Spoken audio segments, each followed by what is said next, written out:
Hi guys! Good morning! Ito po yung tinanim kong parsley from seed.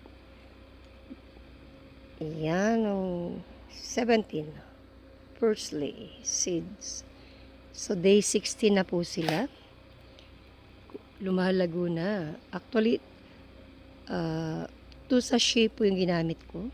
Pinudbud ko lahat dyan. Ayan po, makapal na siya.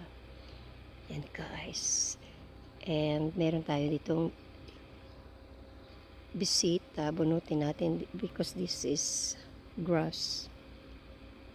Yan. Ayan guys, look.